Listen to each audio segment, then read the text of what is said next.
Diyan po tatago si Carlo sa pader na yan. Tatago sa kabila. Kailangan naman po ng konting concentration. Kailangan po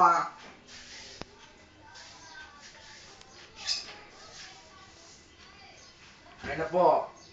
1, 2, 3. Nawala si Carlo! Saan nagpunta? Amazing!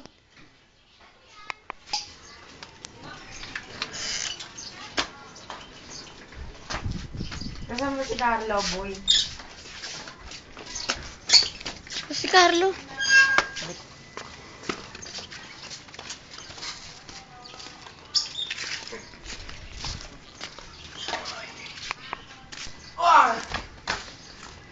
Success po mga kaibigan. Success po.